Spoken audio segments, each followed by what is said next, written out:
Kick to the gut. I like it. Yo, it feels like we haven't done this in a while, man. I'm like, do we know how to do this anymore? What's going on? It's been 2 weeks. Oh my God. Bruh, it's Mr. Young. And it's foreign in the building, bro. 2 weeks feels like a lifetime in wrestling, bro. I know, it really does. But how are you? How was your trip? Let's catch up with each other first before we dive into the wrestling. Yeah, man. So last time everyone saw us, it was the special episode. Oh yeah. So yeah, that was a very cool format, Mr. Young. It was. Actually, I don't mind doing stuff like that again, you know. Big shout out to Saleh, of course.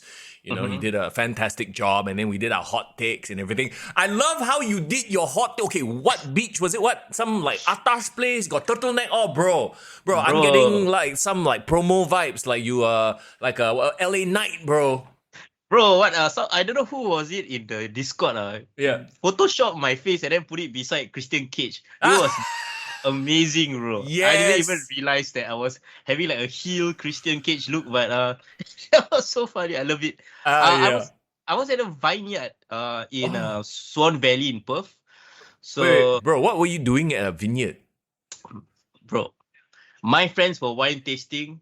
I was taking videos of Kick to the Gut. So I had my priorities straight. Okay. Ken. Rishi, what's up? Chat, hey, please jump in and say hi. It's been a while. We want to catch up with you. We want to find out what you guys have thought of the last couple of weeks of pro wrestling. In fact, but it's good to see you. Did you enjoy the weather? Obviously, the weather in Australia is much nicer, right? Like in terms of it's cooler, it's drier, right? Weather's more amazing. You suddenly feel this compulsive need to become fucking stylish. Everything layer all. Yes. Yeah. So like I was saying, we took a road trip out of Perth, the main city center. We drove down all the vineyard, Swan Valley Lake, and hunting for chocolate and wildlife, bro. So that's why I took the typical tourist shot with the freaking koala bear. So yeah, just typical touristic, bro. I swear, I looked at your photos on Insta stories and whatnot, right? I'm like, you really channeling some LA Knight Christian Cage heel vibes, like, you know, like the $1 Million Man sort of like, yeah, I'm living the high life. Hello, you know? Yeah, bro. I love I it. feel like it's like a double life. In Singapore, like I look at like this like super average Singaporean, fucking West England everywhere. Yeah. Wow, over there, bro. I tell you, if I could drink the wine, I would be doing this all over. You turned heel on us when you went to Australia, is it? Yeah, I turned heel and ruined the entire timeline for Kick to the Gut. But it's okay. The only timeline that is canon is the one that's happening right now, right here. Okay. Yeah, man. While you were over in Perth, I was in Malaysia, by the way. I did a quick JB road trip. It was a lot of fun. Yeah. Tell me about that. What do you eat, bro? Bro, it's nothing but food. I ate so much seafood. The first night we had seafood restaurant, you know, and I don't want to be that guy. You know how every Singaporean is like, oh my God, it's so cheap. But it was. I mean, you know, I can't lie. You know what I'm saying? Like, and when I went over, right, the conversion rate was like 3 ringgit, 3.3 to 1 sing. So I was like, what? Tell me the damage, bro. Tell me what, like one seafood night out, like how much would it cost, like in Singapore, and how much is it over there? I think in Singapore, for what we ordered, it would have cost 100 plus, 120, double at least. There it was like, the first night we spent $60. And it was both of you together combined. Both of us. I mean, it's still quite a fair bit, but I think, you know, when you go somewhere like that, you sort of like, okay, never mind, vacation, we order a little bit more than we should have, sort of a deal. Oh man, no, that's crazy, bro. But you drove that. That means you took your Singapore car, or you rented out a car? No. We took our Singapore car and we just drove everywhere. You know, we found all the little like eateries, like little one-ton mee shop in the middle of nowhere, sort of a deal. That kind of trip. How was it safety-wise driving a Singapore car? Okay, I will say that my wife did all the driving. She's an amazing driver, better than I am. She's like way more... I want to say you have to be a bit more aggressive because I'm very defensive. You know what I mean? And she's more aggressive to squeeze in. And here's the crazy thing, right? Like, this is a weird thing. I feel like in places like in Malaysia, in Thailand, when you drive, right? Yes, it's jammed. People are literally like 1 cm away from your car. Is fucking stressful. But when you want to cut in, people will let you cut in one. You indicate, people will make a spot for you. In Singapore, you indicate, people will speed up to cut you off. Yeah, I know, right? It's so weird, right? Yeah, so like I don't know which one I prefer, but like in Singapore, all the roads are very clearly marked. Everything very clean, very bright. The road signs, what I can see from a mile away. In Malaysia, I was like, what road are we on? I can't see shit. Oh, so you drove through the night as well, Yeah. spots where it was super dark. Yeah. So it was a very interesting. Like I said, like I mean, I'm 40 plus, but this was my first actual road trip in JB. So we definitely want to do more. That's for sure. Is your wife's parallel parking game strong or not? Oh, every part of her driving skill, like I need to learn from her. You know, she got that shit down on lock. Yeah, man. Okay, respect to her, bro. Hell yeah, I wouldn't hell yeah. dare driving out of Malaysia just yet. So, Yo, Muhammad, Daniel, what's up? Jason, what's up as well? How y'all doing? It's good to see each and every one of you, man. Like, honestly, and somehow we're coming to the end of the year, right? I'm feeling the vacation vibes. Like, I went away for just a few days only. It feels like it was not enough. I don't know if you feel the same way. yeah, for sure, bro. Me and my girlfriend talk about like moving there permanently, even. Yeah. Bro, that's what happened when the wife and I went to New Zealand. Oh yeah. Yeah. Felt like this is the life, right? This is what life should be. Yeah, because it's very laid back. I mean, Yeah. it's that sort of like a dream. Like, I don't know, you guys in chat, have you guys ever thought of like, oh, after retirement, where do you want to settle down or live out your life? Like on a big plot of land with dogs and cows and shit like that. Like, it seems possible in New Zealand. Definitely impossible in Singapore. There's no plot of land. Yeah, and also I feel like no matter how old you are, you always feel this stress that you need to like keep up with like the times or like rate of inflation or blah blah blah in there. But when I was in Australia that 1 week, right, I really felt time slowed down. Okay. And the craziest part is, right, you know, Australians, they close their shop all by 3 p.m. Yeah. They damn lepak one. But then, right, they always wake up early. So by like 6 p.m., right, I feel I naturally wake up. I don't have to alarm myself. Right. It's the sun, it's the vibes. Like, you just feel you want to be healthier. Yeah. Every day I walk 30,000 steps. So like, you know, it just feels like that's how you should live your life, lah. And it really, it's my first time there. I mean, not in Australia, but it's my first time in Perth and Sydney, 2 cities, right? I kind of like reflected lah, and like you know, maybe there's more to life than just, you know, the hustle and bustle of things, right? We've crossed that threshold. We've become that age where we just want a quiet life. To be honest, like, you know, in my youth, I think much like yourself, I was always about the city life. I was like, yeah, come on, let's go. City's like very happening. You go to events, you know, like especially because I'm in the media line. Now I'm like, I could be fucked, bro. I rather hang out with my dogs. Yeah, right. You know what I mean? And like your only point of contact just needs to be streaming. If not, I just want to spend time with my family. That's it. Yeah. Like, don't touch me as long as I got my internet, my Wi-Fi, I get Amazon or whatever to deliver shit to my house. I'm cool, bro. I don't need to go out. I mean, I think this is like the post-pandemic reality where you realize that, you know, there's no need to like socialize outside. First of all, Jason said he studied in Perth for 4 years and he'd love to retire there. Muhammad Daniel says next week will be his big day. Bro! Oh, shit. Congratulations. Your big shout out, Right. Mama Daniel. Hey. So I assume that the wedding will have a wrestling theme. And do you have like a proper, like, you know, ring announcer and coming down the aisle? Anything like that? No? As long as your walkout song for your wedding is not Ric Flair drip or Undertaker's gong, I think the wife will be okay. Bro, at one point, this is how much of a WWE fan I used to be, right? Well, I still am lah, but you know, back when I was a bit more naive and thinking, wow, you know, my wedding, I'm gonna come out to Rollin' by Limp Bizkit. You know, when he was, the Undertaker was doing his biker phase. Oh my god, yeah. That would have been cool 20 years ago lah. Yeah. Mr. Young. You ride up, keep rolling in your tux and shit. Yeah, good luck finding a woman who will agree to that, by the way. Yeah, I think a woman that allows us to do this podcast 2 hours a week is really good enough. Yeah, we count our lucky stars. Blessed. We are blessed, yo. For sure. Oh my god, but one last thing I wanted to say about all these holiday vibes, right? You say it's like going towards the end of the year. I just realized, right, bro, for us, right, we are 5 episodes away. That's our plan that we set down. We wanted to plan that we wanted to end this season on episode 45. I was just posting stuff and I looked at our Insta story archives, right, bro? 2 years ago was our 100th episode. Can you believe that milestone was 2 years ago? Bro, and we are, that Crazy, means, right? wait, are we coming up to our 200th episode at some point as well?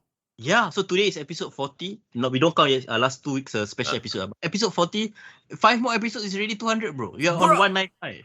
What? So our last episode of this season will be episode 45, which is a cool number, but also it will be our 200th episode. Yes. Bro, we need to do something special. Tovakin, what's up? It's good to see you. Welcome to chat. We need to do something real special. Like, So we will watch this space. This space. We've talked about how maybe doing some sort of live format where finally both of us are in the same room, Mr. Young. Oh my god! And you'd Imagine that. I mean, after how many years of doing this like this, but okay, we definitely need to work something out. And I don't know, it could be a post pay-per-view or premium live event thing. We'll figure out the logistics lah. It could be an end of the year award. We could reward some of our Patreons to come on board and join us for the show. True that. We'll figure it out. Hey, Muhammad Daniel also kena the COVID, and you're getting married next week, bro. Please be recovered by then. Bro, 1 more week, bro. Enough time to recover. You can do it. Hope so. I hope so. Gee, all the best, by the way. And congratulations once again. Okay, just the most random story, by the way. Before we jump into the wrestling, when I went to JB, right, the first night I got there, I switched on the TV. And obviously, I'm flipping through the channels. It's like TV Tiga, TV Satu, all that I don't understand lah, right? And then I came across this sports channel. I'm like, okay lah, sports. If anything, got football, got something on, can watch, right? Yeah. All I saw was this massive stadium, like freaking filled out, like fans cheering. And then I see Jason Derulo. I'm like, shit. Like he's performing in JB on the day I showed up there. I was like, wow. What? Wait, what? So he's performing in the football stadium there? Yes. Apparently, and this is not even like a match or anything, So I don't know if it was the Malaysian League or the Johor League or whatever, but somebody got some money talking about like, Crown Jewel and the Crown Prince. The Crown Prince with money, right? I think the Crown Prince in JB or somebody got the money to fund their football team because they won the league championship. And they are celebrating by throwing a big, massive concert with Jason Derulo. Oh, okay. So it's their JDT team. They just won the title and they're having some celebration in the stadium. Yes. So they all the players come out, receive awards, all that shit. And then fucking Jason Derulo is there, talk dirty to me. And this is broadcasted live on their TV? Yes. So I was like, wow. Football. I know football is huge, but I didn't realize it was that big. And then, I mean, hey, we are trying. We are trying in Singapore. But our S League got who? Bro, our S League, S League is coming up. I ain't gonna lie. I went, on 2 weeks ago when it was my graduation, right? Yeah. I celebrated my graduation at the end of the day by going towards a SPL game, Singapore Premier League game, and it was Lion City Sailors against Albirex Niigata. So it's like a top of the table clash. Okay. So that match, legit, bro, full house. I was sitting around, I was looking at Jalan Besar Stadium like, whoa, there is a community, bro. Okay, but my question is, who are they going to get to come and perform for these things? Who can they possibly get? At this, Taufik maybe. But I think Taufik too big also. Bro, Lion City Sailors is embedded deep in bed with the Lion City Sailors. Lion City boy, I mean. Right. Lion Okay. City, yeah, it makes sense, yeah. I guess so. It's not Jason Derulo, but I guess it's a step. But okay, you know who's Joe Flizzo in Malaysia, bro? Yeah, of course. Yeah, the rapper guy, right? So he is actually like an ambassador for JDT. And because he got this like connection with, the Universal Record, blah, blah, he asked his, JDT at the start of the season, who they brought in to sing their theme song, bro? Who? Snoop Doggy Dogg.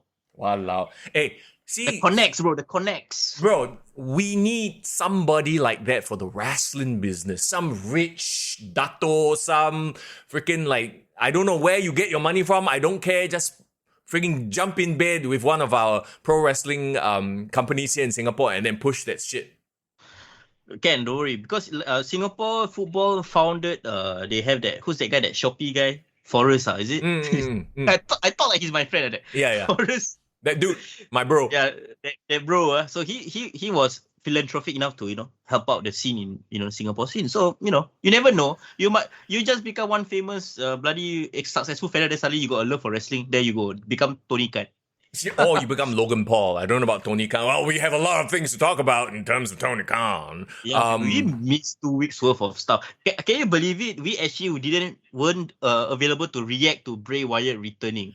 I mean, let's talk about it right now. Let's Yeah, talk let's about it talk about now. that. So, I mean, with Bray Wyatt returning, I'm actually kind of glad that they've stripped him all the way down to his bare basics.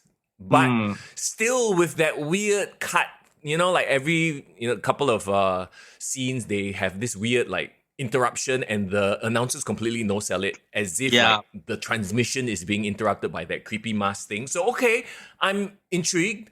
And his quote-unquote Rotunda character, like his current Bray Wyatt character, see, here's the thing about Bray Wyatt right now. Like, we all know he's an amazing promo, right? Like, he can talk his ass off. He will draw you in. But up to now, I still don't know what the fuck he's talking about. Okay, so that was also one of the criticisms of Bray Wyatt initially, right? Yeah, he yeah. talked one long story, go around the bush, but at the end of the day, like it's just meaningless stuff. But he still draws you in. That's the thing. And like I'm a bit like, wow, hey, you know this guy has it. So what is it? Yeah, it's a modern day Jake the Snake Roberts. Like I think his tone, he's great with his inflections. He always have this air of like danger and threat to his name. Were you surprised when he came out as like a baby face? No, I'm not. Of course, the fans, and I think he realized that the fans were going to cheer him because he's coming back. He's a returning hero, right? So there was no way he could come back as the Fiend and start terrorizing people. So he had to come back as Wyndham Rotunda, quote unquote, and then cut that emotional promo on SmackDown. Yeah, I think he opened up and talk about his people that he lost. I think losing his confidence, like all those things are real. And I think that made him fresh because, like, his entire decade in WWE, I don't think he's ever, pulled the veil behind and, like, revealed the true human behind the character. Yeah. What do you think of the new theme song, bro? Oh, I love it. It's a banger, as the kids say. Yeah, I love it. So, you know what? It took me 2 listens, right? I'm hooked to the song, bro. Right. Piaz, what's up? Piaz says, Wyatt 6, baby, let's go. Okay, I don't know about all the puppets coming out. I hope they don't come and wrestle. Honestly, I don't need to see the Buzzard wrestling.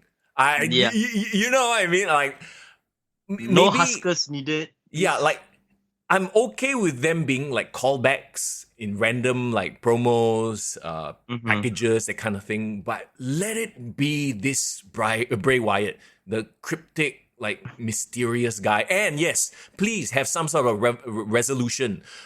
Explain his actions or something.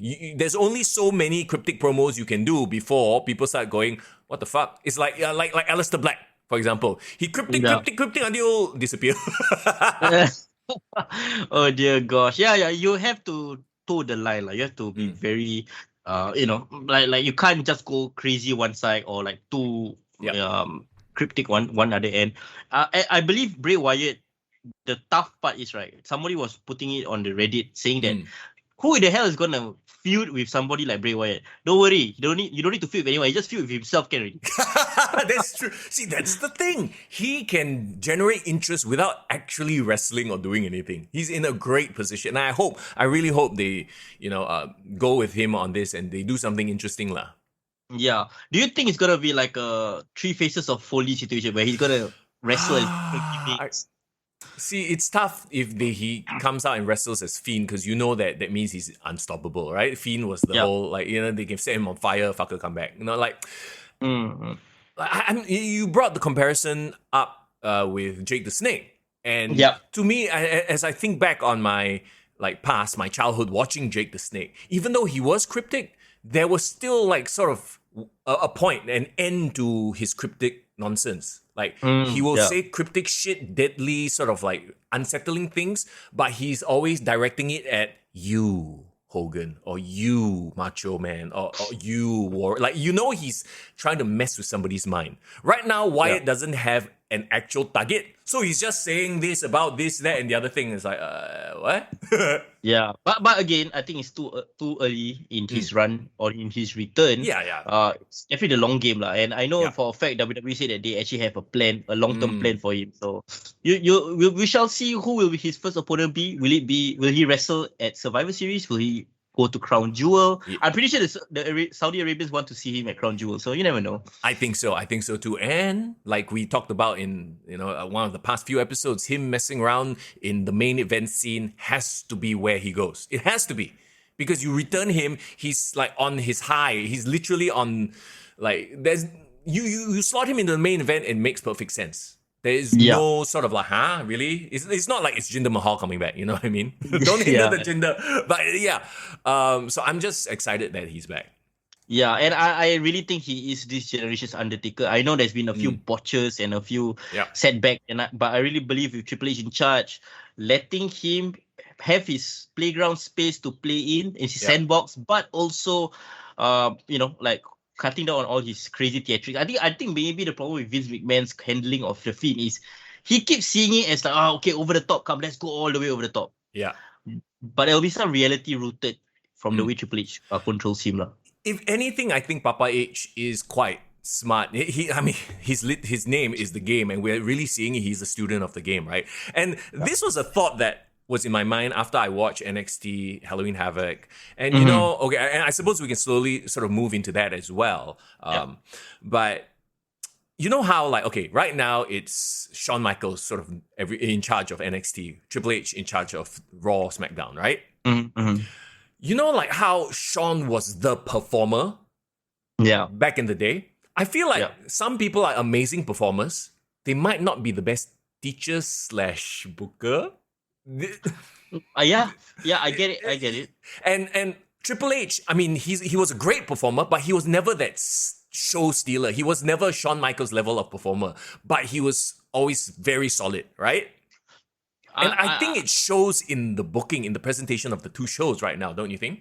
I see where you're alluding to. So you're saying that Shawn Michaels, as great as he is as a performer, being able to put over himself, he's not doing a great job helping to put over other people or booking people to succeed. Hang on. I'm not saying he's not doing a good job. I don't put words in my mouth, bro. Okay. I just want to clarify. Yeah, so no, I feel like maybe his current NXT, whatever, white and gold, is slightly better than the Unicorn Vomit NXT, but it's not black and gold. But the Unicorn Vomit was also Shawn Michaels doing as well. It was Shawn Michaels, but with Bruce Pritchard and Vince McMahon sort of meddling. You know what I mean? Yeah, I'll give you the perfect analogy. Like how, in football, right, just doesn't mean you're a great player, you are a great coach, right? Yeah. Yeah, you know what just happened this morning, or was it yesterday night? Steven Gerrard, bro. I know. Yes, Steven Gerrard got fired. Yep. A few years ago, Frank Lampard got fired from Chelsea. Yep. So like, I'm saying, like, you're right. Like, you can be great, but sometimes maybe you know what's great for you. Like, I'm pretty sure Randy Orton knows how to wrestle and make himself over, but I don't think he's good at like guiding people. Yeah, that's what. I do get what you mean. Like the wrestlers that are sort of like Shawn Michaels' stature and wrestling style, they tend to succeed because that's what Shawn Michaels knows how to do, right?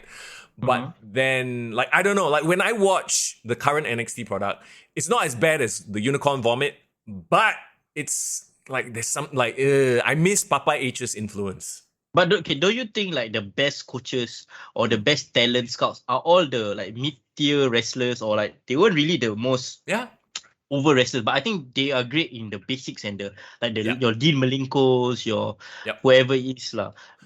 They are so because I think they're used to being a great hand and putting people over and highlighting other people's strengths. Yes. And that's what you need if you want to succeed for the younger talents. That kind of coach. Yeah, that's exactly it. I mean, they have a lot of those in in AEW as well. Unfortunately, you have a group of people there who don't want to listen. Yeah. But that's a whole other story altogether. Okay, before we jump into NXT, I also wanted to bring this up because I wanted to get your thoughts and opinion on it, being a CM Punk fan. Okay. Yes. So last week it came out. I don't know if you guys heard this. That the rumor is that they are trying to negotiate with CM Punk contract buyout, including no compete clause. Okay, let's talk about that. Contract buyout, no compete clause, meaning that it does seem like this relationship is over. It's done. He wants out, and AEW is like, okay, I want to buy the contract out, right? Yeah. I don't know whether he wants out. I think Tony Khan is starting to realize, alamak, he embarrassed me. I need to do something decisive. And I think it's also fueled by the fact that a majority of the locker room, it seems, doesn't want CM Punk back. Yeah. Well, you see, here's the problem, right? And it's like, it's this weird civil war. It's now splintered into a three-way civil war, if you think about it. So you have the CM Punk group. Let's talk about the original group first. So originally it was the Young Bucks Elite, that camp, right? Elite, yeah. Versus Cody and his camp. Then Cody is like, fuck it, don't want to deal with this anymore, he fucks off, right? And then now you have the Young Bucks versus everybody who could possibly overshadow them. That's why they, play their bullshit and, they FTR as an example there. But then CM Punk comes in and outdraws them. I mean, let's face it, the year that CM Punk was there, honestly, can anybody in chat dispute this, that he did more for AEW than the Young Bucks and Kenny Omega has done for the entire 3-year run? Yeah, for sure. Like, I tell you, up until All Out, right? CM Punk is the most important asset in AEW. Like, he was their number one guy, their top name, and blah, blah, blah. But then, I'm not comparing it to Chris Benoit, but wait, relax. Like, let me explain myself. What I mean is, like, Chris Benoit's legacy is like undisputed. He's amazing. He's the best, one of the best wrestlers in the world. He had a legendary career. But because of one day, right, you can never see him the same way again. Yeah. Okay, this is not as freaking extreme lah. But I get your point. Yes. I'm using that comparison because I feel like the problem with CM Punk is CM Punk has a propensity to have that one bad day. He seems to have one bad days quite often lah. That one moment where he's like, I can't deal with this bullshit anymore. But here's the thing. Yeah, we say it as a bad day. He probably, and we've talked about it before, he probably could have done it a lot better, right? Yeah. But he probably had to do it. In his mind, he felt he had to do it like that because Tony Khan was not doing anything about the Civil War. These jabronis who know nothing about the industry trying to run shit, right? We've talked about it countless of times about why he feel that he had to do it. Yeah. But the problem is, right, I know the kind of person CM Punk is. After he says something, right, he's going to double down. Yeah. He's not going to reflect and like, maybe I could have done a better job. Maybe, I should apologize, take some blame. Yeah. I don't think he's that kind of guy. Yeah, no, he's not. And, let's come back to it's weird because like the elite fans still, to this day, do not accept the fact that CM Punk did the best business for AEW, which is to me crazy, but I get it. They drink the Kool-Aid, they're fans. I understand fandom. But okay, you have to at some point be objective about it. Right now, I look at AEW. I'm a huge fan of Chris Jericho, right? Yeah. Bro, I can't, No, I cannot with Chris Jericho. And the other news was they signed him to an extra 3-year deal, and then he went on like Variety and made this big hoo-ha thing about how, he's gonna hold the belt, and then when somebody beats him for the belt, he will make that guy. I'm like, oh my god, why are you like? I'm like, what are you doing? Okay, I'm sorry for cutting you off, but you know what it feels like to me? Do you remember a young Lionheart in WCW complaining about the Kevin Nashes and the Hulk Hogans holding him down? Yeah. And now he's become them! Yeah, you become your own villain, bro. Like, what the fuck? Okay, when we talk about different camps in AEW, we forgot about the one camp, bro. What? I call it the Chris Jericho camp, bro. Yeah, opportunistic camp.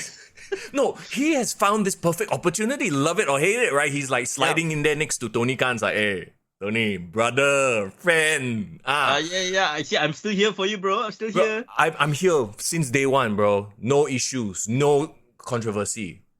More money, please.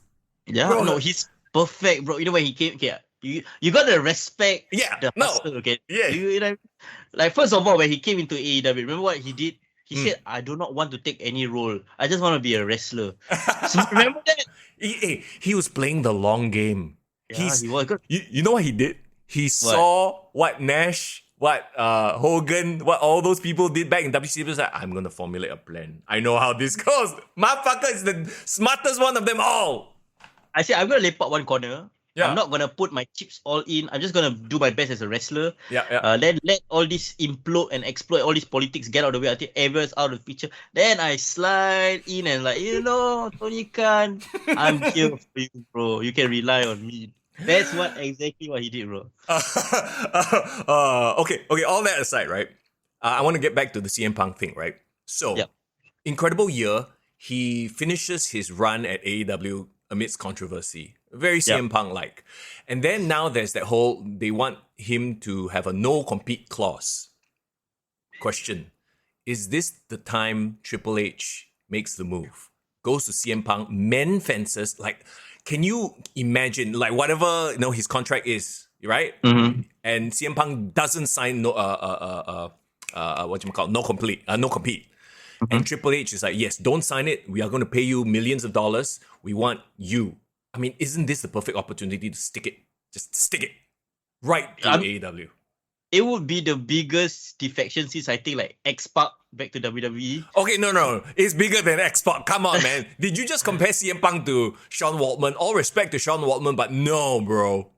No, like in the sense that X-Pac was really in bed with, like, when he left WWE, it was a ton of controversy. He really was in bed with Eric Bischoff, NWO, blah, blah, blah. And when he left WCW and appeared back as part of DX, remember the promo that he cut where he shit on like Hulk Hogan and Eric Bischoff? I do not know whether Triple H wants to play that game just to stick it to AEW and get CM Punk to do it. Well, okay, not just to stick it to AEW. It's to boost ratings also. At the end of the day, just have him come out, work a short program with somebody. You know it's going to be a good program. He doesn't, and at this point in his career, he's not gunning for the championship lah. I mean, he has to realize that, right? So he can come in, have a high-profile thing, cut some pipe bombs, and then fuck off. Pay him millions of dollars. You'll generate so many eyeballs. One more WrestleMania match. Come on. So that you hit the nail right on the head. The only way I can see CM Punk coming back to WWE, because he's really made it clear that that was the reason why he left wrestling in the first place, the toxicity of WWE. And we all know historically he was never on good terms with Triple H as well, right? Yeah.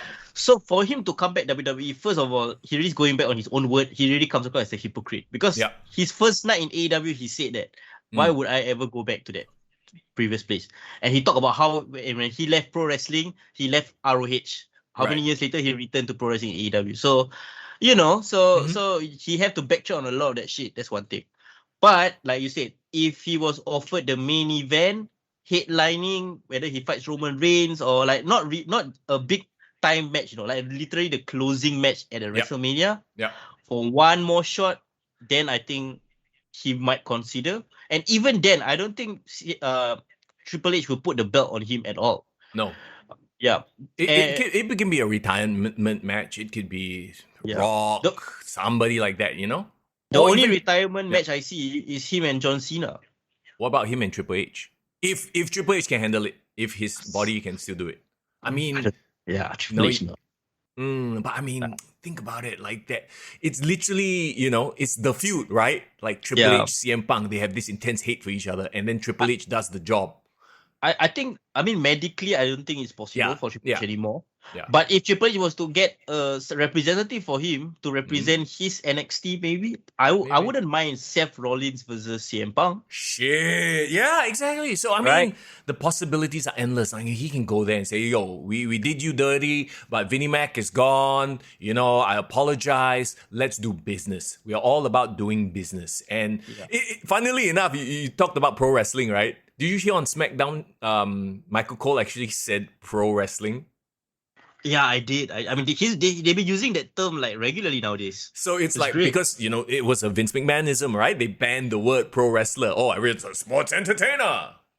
Yeah, well, at the end of the day, I feel like WWE is getting to a better place. But even as a CM Punk fan, I am very, very hesitant on him returning to WWE. I would rather him return to AEW, as fucked up as it sounds. Yeah, I don't think so. Unless they get rid of the Elite. And somehow I feel like maybe I think Tony Khan will stick with Tony Khan's loyalty is still to the Elite, right? Yeah, and unfortunately that is to the detriment. I'll say it. It's to the detriment of AEW.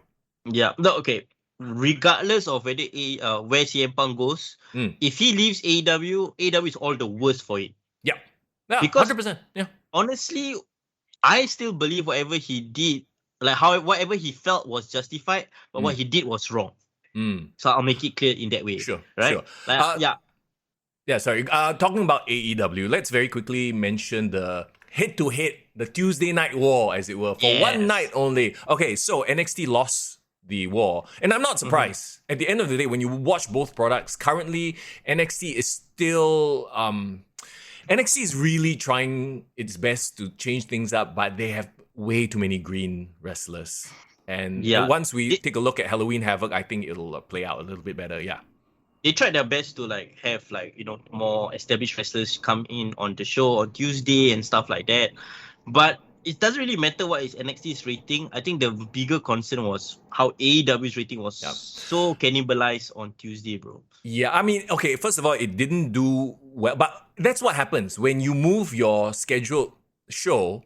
You always will see a drop in ratings. It's the same for radio, same for TV. It's because people are very habitual, right? To me, wrestling is Monday night at 8 p.m. every single time. If you move it, I will actually likely forget that it's on Tuesday or whatever reason. So I hope it's not the same for our listeners as well. No. Now we're doing Tuesdays. That's true. But here's the thing. AEW Dynamite didn't do themselves any favors starting the show off with Orange Cassidy and the Best Friends versus Death Triangle. Like, right off the bat, you need to be drawing in fans, right? Well, Why is it? Tonika used to say that Orange Cassidy was a draw. Was. So I don't know, maybe like 2 years ago when he was like a fresh thing, a novelty, maybe he was, but now he's like another guy. Also, how fast did Danhausen's gimmick like die out? As in not die out, but just fizzle and not be a thing. It was never a thing. I think this was his ceiling until now, bro. Right. Irvin says, are y'all going to talk about Ariel Hawani and Tony Khan's interview? There's not much to talk about because Tony Khan didn't give him shit. I know Ariel Hawani went on social media and he said that this was the most frustrating interview. It was frustrating. I listened to it. It was so fucking frustrating. Everything. I can't say. I'd rather not say. It's like, then don't say it. Either. Okay, here's the thing, right? Tony Khan keeps putting himself in that position to make himself look like an asshole. He's not the guy to do it. Get William Regal, get fucking Anand, get somebody who can cut a promo. If you can't answer the question due to legal reasons, which I'm sure that's the problem, right? Because, there's an investigation and everything. When Ariel Hawani asked him about the media scrum, scuff up, or this, that, and the other thing, contracts, that kind of thing, then work. When he asked him about MJF, work. Yeah, this guy is super talented, but such a pain in my ass. But, we want to put the best show on for AEW. That's why we had to re-sign him. But what a dick. I will be keeping my eye on him. Something like that. I cannot say. What? Well, you know what? I blame Tony Khan and I also blame Ariel.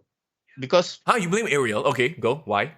First of all, it's clear that there are certain topics that is out of bounds. You can't discuss, right? But why didn't they confirm it before they even go live? Like, okay, sorry, you can't talk about this. Can I cover you? Ask you about it? You know what I mean? Like, it seems as if they just talk and then he realized that, actually I can't ask this kind of questions. Yeah, but here's the thing. Ariel Hawani is a quote-unquote, he's an MMA journalist. I know him from MMA, right? He's known for asking the hard questions.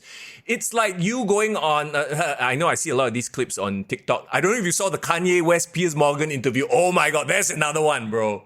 I saw it was like almost 2 hours. I didn't see the whole thing. Oh my God. Like Tovakin brings up a very good point. MJF worked Ariel Hawani. He gave him answers. Even though it's a work, he's playing a character. He worked him. Tony Khan doesn't know how to work. He shouldn't put himself in these positions. But he's a mark. He can't help the spotlight. That's why. He's like, ooh, look, I'm like, and that's why, I don't know if it was cool for Ariel Hawani to come out and say, that was the worst interview, not fun. That might be a bit like, okay, a bit much, like you complain. But I also get it. He's a journalist. He's trying to bring out, like, he's asking the questions that people want to have an answer for. And once again, it's not like he's drilling for the truth. You work him then. Give him something, not nothing, not I can't say. Yeah. I think... And the whole show is freaking Tony Khan pimping out his, you will see tonight on Dynamite. It's like he keeps doing that. It's so fucking annoying. Yeah, the entire thing was just him to shield his upcoming Dynamite, appearance. So it was frustrating to watch for sure. But my favorite thing about the whole entire episode, right, was Ariel Helwani complaining and calling AEW fans freakazoids. Did you hear that? No, I must have missed that. He must have caught heat from the AEW fans, diehards. Yeah, AW fans were defending Tony Khan, saying that why you ask him this kind of question? You know he can't answer you. Like, Why not? But he's a journalist. Journalists ask questions like that. Oh, by the way, if you haven't watched the Kanye West Piers Morgan interview, please watch it. It is. I don't know what. I hope Kanye gets help. I'm a fan. bro, you sat through almost 2 hours of the entire interview. No. I watched like a 5-10 minute clip. Okay. Even in the 5-10 minute clip, I'm like, Kanye, are you okay, bro? Are you okay? Oh, but the way he fight with Piers Morgan, I heard quite funny lah. It is, it's hilarious. But it's like, let's say, Piers Morgan is very famous for interrupting people. He would cut people off, right? Yeah. And it's annoying at times. But it's like Kanye doesn't know how to fight back verbally in a smart way. So he comes across as a crazy man. It's like, Bro, boy, stop interrupting me, boy, bro. Don't call me bro. Like, well, I'm like, what the hell? Anyway, I'm sorry that's such a sidetrack, but Rishi says AEW is really relying on Mox and MJF. Let's call it just MJF. This is the MJF show. Nothing. Yeah. Okay, I'm very concerned with MJF right now that it's almost as if they're trying to turn him face. I hope it's all a big swerve at the end. He turns it around and goes, ha, you thought I was, fuck you, I'm the devil, that kind of thing. Yeah. I you know what? Who I blame? Who? Chris Jericho. Oh god. That is that press scrum, right, where he's backstage talking about how MGF is such a good boy. He asks everyone about advice and stuff like that. Do you think he's spoiled his giving for him, bro? You know why, right? I don't want to think this about my favorite pro wrestler, bro. But if you think about it, who's the number one heel in AEW? I guess Chris Jericho right now. It's MJF. Yeah. If MJF turns face, who's the number one heel in AEW?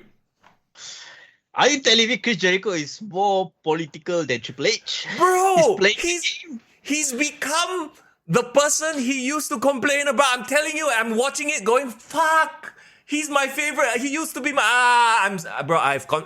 I've deep thoughts, bro. I've become Adam Page. I have deep thoughts about this. I'm so conflicted.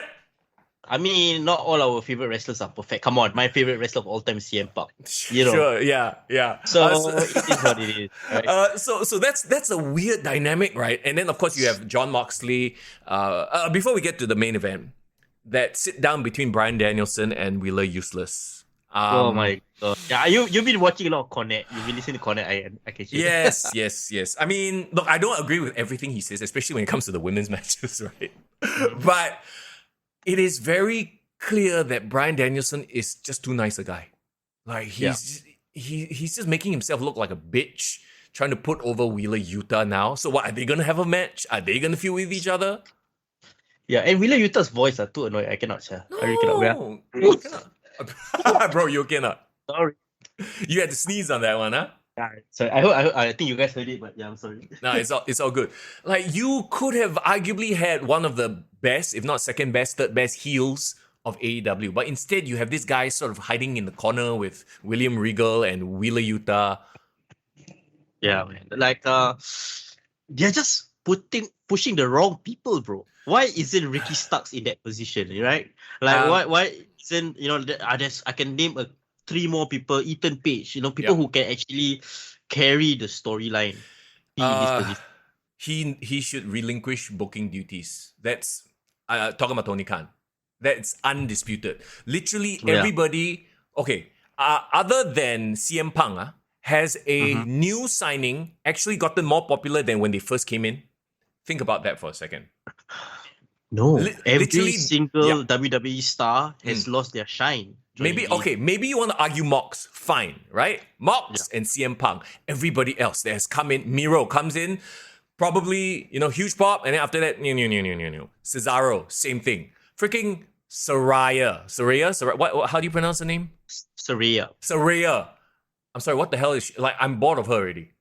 Like, what is she there for? It's only 3 weeks. Yeah, it's literally been 3 weeks. She comes out and does the save because Jamie Hayter and there's another one, Jamie Hayter, getting huge cheers. No, nothing. You're still Britt Baker's lackey. Nothing, right? FTR as well. FTR, yeah, another one. And then, the best part is Riho comes back.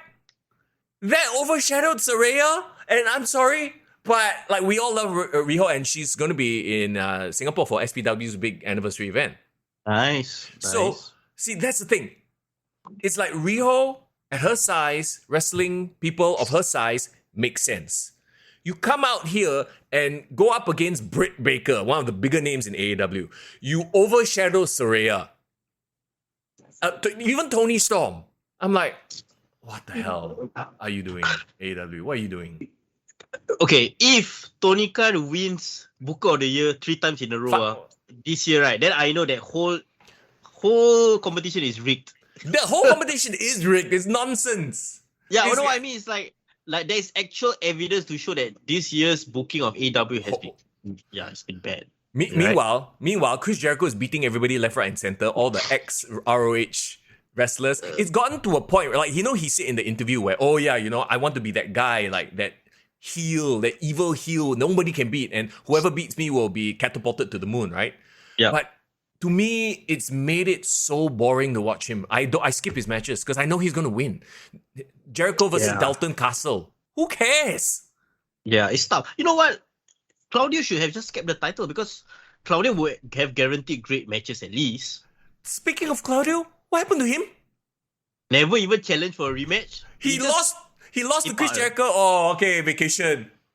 What the fuck?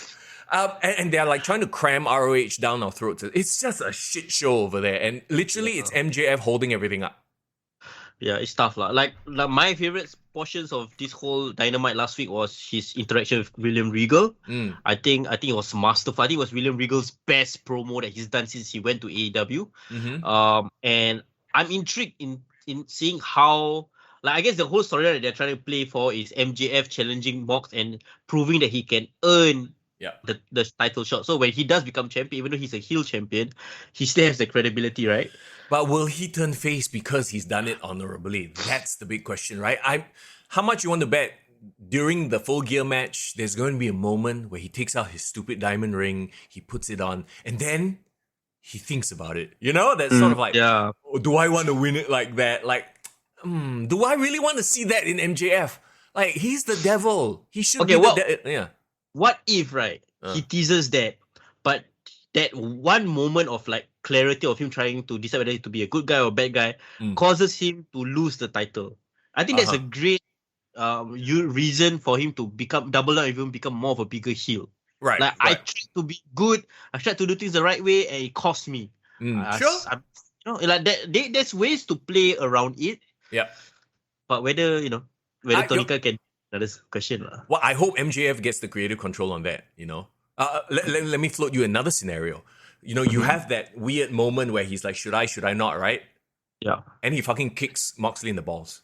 And then pins him and then laughs at the crowd. Ha ha ha, you thought I was going to turn. Fuck y'all, that would be cool. And then Moxley can go on his vacation, the poor guy. You know what he should do? He should take a page from Chris Jericho, bro. Remember the finish for Chris Jericho, Shawn Michaels, WrestleMania 19? Oh, the hug and then the low blow. Yeah. I don't mind.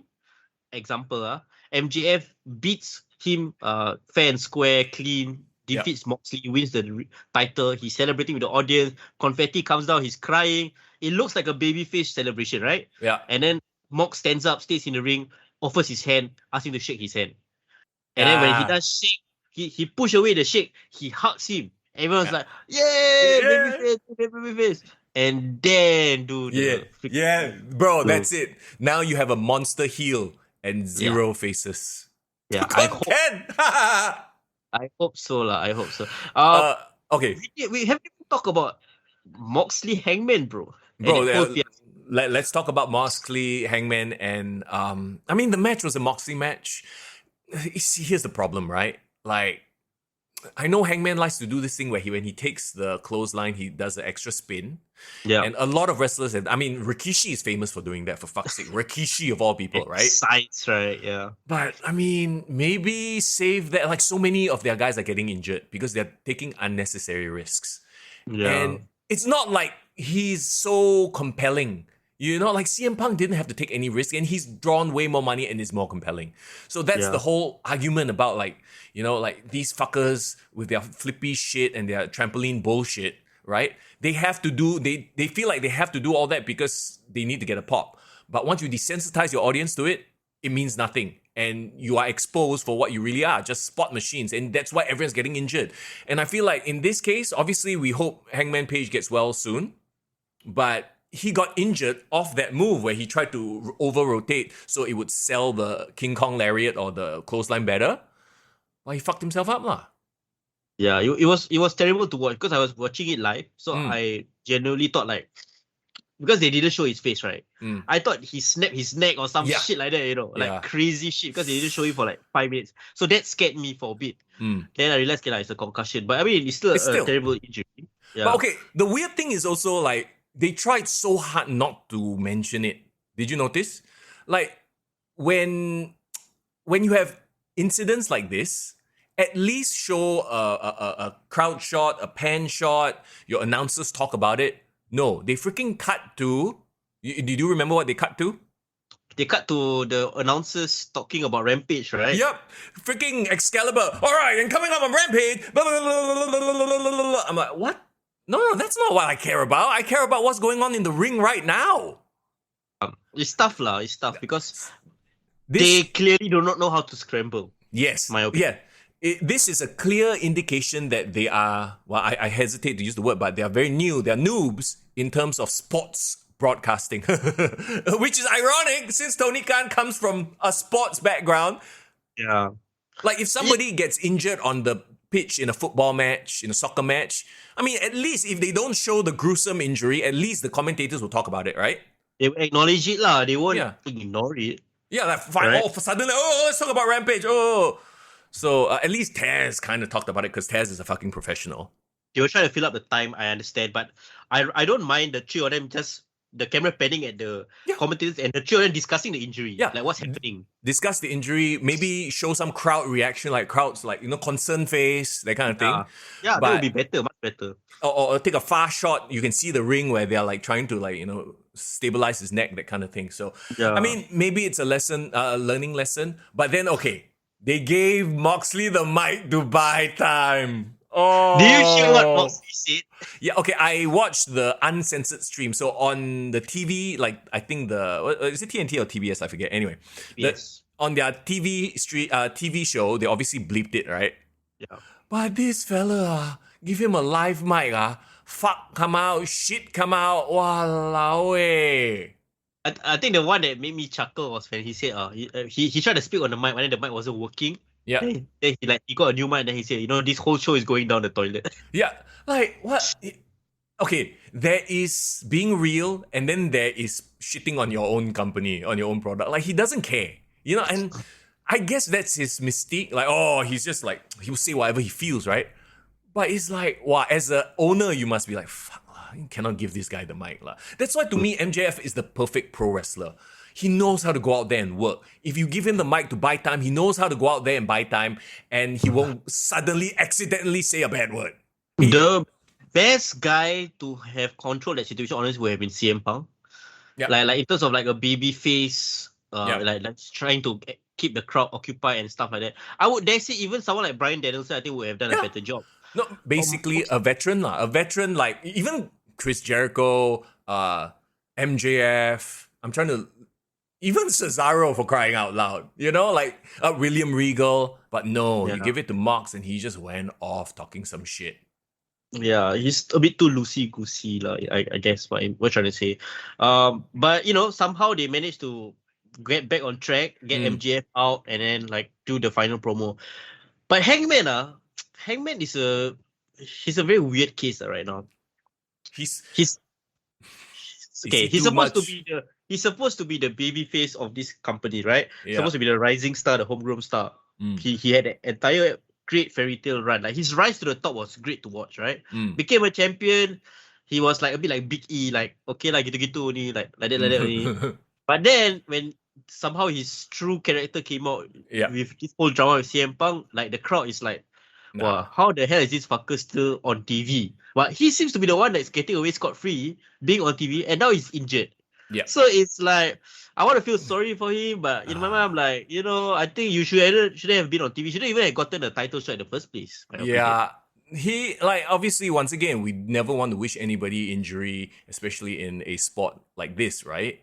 But at the same time, you're right. Like, why does he deserve a title shot? He shouldn't have been there in the first place. And this goes into the whole culture of how they wrestle in AEW and in a lot of ways in NXT as well, as we'll get to in just a bit.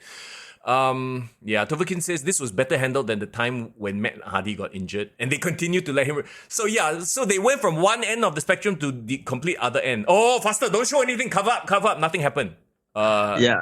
Bro. It was tough to watch. Like I felt, I mean, the fact that it was a Tuesday, it was a different time, and also the fact that it was like just a forgettable show all around. Yeah. Other than like one or two segments, I think the MJF hype has gone down, and it's no fault of his own because his promos and segments on his own are still great. Yeah. The intrigue is there, but like, you can't rely on just one segment to carry an entire show, man. And especially when you have so much talent in your roster, the stories all they need a revamp. It's almost as if like the all-out scenario has like really taken the momentum out of AEW. We talked about it before. He had that 3-year plan, and then now he doesn't know what to do. He no longer. I'm sure his next 3-year plan has Chris Jericho written all over it. Just leave it at that. Hales, what's up? Yo, what's up, Hills? Flying by the seat of his pants. Like, there's this report you hear, like, now the backstage locker room, like, the leaders are Bryan Danielson, Chris Jericho, and Jon Moxley, right? I feel like, I know it's not Bryan Danielson's character, but Bryan Danielson should grip and take that top spot for his own, man. Yeah. Like, I feel he would have been the perfect like baby face to go forward. I'd rather have him fight MJF. I don't know why Moxley is there. What if this is their way of turning Danielson heel? Now he's gonna beat the shit out of Wheeler Yuta, and he's gonna move up and take that heel spot. If MJF is in fact going to turn face. Tough lah. Like Danielson as a heel, of course, works. We saw it last year, right? But if he becomes a heel, it kind of ruins the whole dynamic of Blackpool Combat Club. To be honest, is the BCC really doing anything now? Yeah, so unless they splinter up or they go their separate ways, then I feel there's a reason for him to do that. Do you realize something as well, bro? What? The firm storyline was only 2 weeks old. Then suddenly MJF got dissension with Stokely, right? Yeah. And then now they're sort of like doing their own thing here and there. And then Matt Hardy's contract. Oh, that one, another one. Talking about Matt Hardy and I don't know why he is involved in the worst storylines ever. And it's tough. And then there's the Jade Cargill, Nyla Rose. You stole my belt. It's so bad. It's just so bad. Name me one storyline other than MJF that you're intrigued by right now. It's all just the Acclaim, but they got over on their own. Not this fucking Mark Sterling got the trademark to the scissor. I'm like, this one like fucking roll my eyes, yeah. Stop it. The Sesame Daddy was terrible. No. This whole storyline about him like intellectual property and suing. Apparently, he legitimately got the trademark and all that. Huh? Like he posted on Twitter that he actually applied for that trademark, the scissoring. So he does have the IP. So this is shoot, I guess. But it's still storyline shoot, as in they asked him to do it so that they could film this horrendous storyline. And I hope they already beat him up. They tore up the contract, so it's a one-off, fuck off, and they can do something else. Yeah, like the end goal needs to be FTR going for the title with the Acclaim. Like that's the two most popular tag teams that they have. Let them duke it out, lah. Yeah. The fans will eat that shit up. So even if the Acclaim wins, they've proven themselves against the top tag team. Yeah, and freaking give ROH a goddamn show and stop making AEW ROH. Yeah, whether God sake, if they make it ROH Rampage or what, at least Rampage is ROH heavy. Yeah, at least. Because right now, it just feels like they're forcing ROH content down my throat. Yeah. While I'm trying to watch AEW. Anyway, okay. Woo! That was a whole bunch of AEW Dynamite stuff. I mean, we won't go into the NXT that episode because honestly, it was all a setup for Halloween Havoc. I mean, let's talk about Halloween Havoc more. You had Kevin Owens. They threw in Shinsuke Nakamura, who's been chilling out. I don't know what he's been doing, but he had a match. Versus Stax. I don't care about Stax. Who else? You had Rhea Ripley. You had Austin Theory Teasing. at the end of the show. But you know, all of it was to get viewers to watch Halloween Havoc, because at the end of the day, the tease meant nothing, right? Yeah, it didn't mean anything at all. Can we just address Haley's question whether CM Punk will come back and be a rotating locker room leader? I think CM Punk will come back and have to earn the respect back of the locker room lah. He must go there and kowtow to everyone. Like when Jeff Hardy kena suspended for getting high. The next few episodes of Impact when he returned, right, he just went to every top star and just apologized. And then he got scolded by everyone. I honestly, I don't think CM Punk's coming back. I think it's done. He's gone. You know, AEW has to move on. It's just whether Papa H will shell out the money and will kowtow to him. I'm sad if he's gone, but I'm sad if he leaves wrestling completely, of course, because CM Punk is arguably still one of the best wrestlers there.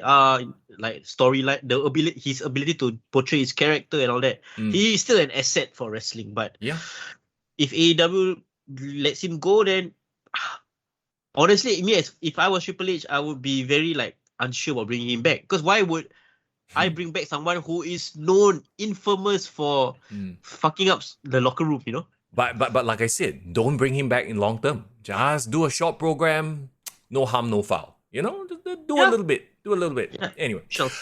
Halloween Havoc. Here we go. It happened on a was it Saturday or Sunday? I forget. It was a Sunday. Yeah, it was a Sunday morning for us, right? Yeah. So like we all know, I haven't really paid attention. I've watched it here and there. NXT's like sort of in the background, trying to get back into it. It's no black and gold, let me tell you that, right? Yeah. Well, Fia says CM Punk joined New Japan. Ugh, I don't know about that. Yeah, let him kena strong style on his chest lah. A few times. Okay. So we start out with the big North American Championship ladder match, the vacant one, because, you know, Solo Sikoa had to leave, right? Do you think, I know it's a thing that NXT does. Oh, North American Championship is always a ladder match. It's freaking it's got to be a thing, right? Yeah. Does it have to be a thing though? It doesn't have to be a thing. Like, I feel like it's so overplayed at this point. I'm like, it's like, here's another one. Have you done it at least 2 or 3 times? Yeah. The first few were incredible because it was like, wow, right? But the more you do it, just like any match, the more you do it, the more its magic wears out. And by the way, before I mention anything, like, this is Halloween Havoc, right? Mm-hmm. Why does Halloween Havoc basically have to be Extreme Rules 2.0? Yeah, every match has a gimmick. I'm like, oh god, you can have the Halloween decorations, spooky bullshit. You're celebrating Halloween, I get it, but why do you have to make it remember when we talked about Extreme Rules? We were like, okay, as long as they don't overdo it, it's fine. Once a year, you do every match is a gimmick match, and then you follow that up with every match is a gimmick match. I'm like, wow, I got a bit annoyed here. I like, of course, like them, the presentation, they dress it up and all that kind of stuff, make it look cool. Having Shotzi back as a host is a great choice. You know, she's perfect in that role. She's much better as a host than a wrestler. Let's put it that way. I won't disagree, but remember the first time they had Halloween Havoc? Remember the 2020? That was the pandemic year. They had like I forgot, Gargano had this match where he fight on top and then they jump down the spot. I forgot, I against Loomis, I can't remember, but the point is, right, like the stipulation didn't really matter. Like Cameron Grimes and Dexter Loomis. Remember Cameron Grimes had that whole horror haunted house scene. Like, it's wacky, it's goofy and all that, but all of us were invested in the characters. Now NXT doesn't have like, you're not, maybe they're too raw, they're too new, but you don't really know or care about their characters that much. Yeah, because they are all new, they're all green guys, right? And it's not their fault. But the problem is now you've thrown them in these crazy ass matches that usually are the culmination of feuds. So that's why, to me, a lot of the matches were like excessive for the sake of being excessive, just because it's whatever match. We start off with Wesley, Carmelo Hayes, Oro Mensah, Von Wagner, and Nathan Fraser. half the fella I don't know who. You know, I know who some of them are. Like I've seen some of them try. Like they've been doing the best of 5 series, or is it best of 3 with Nathan Frazier and Axiom, which is right. They're trying to build up these characters, and he's a really cool high flyer. But just like some random thoughts is. Remember they were pushing Von Wagner quite a bit. At the start, right? At the start, yeah.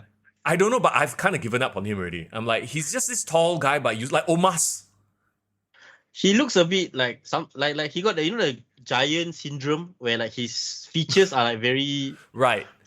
Which makes for a cool look. I'm not saying it's a bad look. But he doesn't have like the facial expression, or like I don't get a feel of like, oh, he's angry. He's like, it's just like he's just there. And wrestling is about emotion. He doesn't draw any emotion out of me. Well, Von Wagner. The only thing interesting is his name, lah. Other than that, I have nothing that I care about. Oro Mensah is another young talent. From where already? Was he from Jamaica? I've never heard of him. I've never seen his matches before.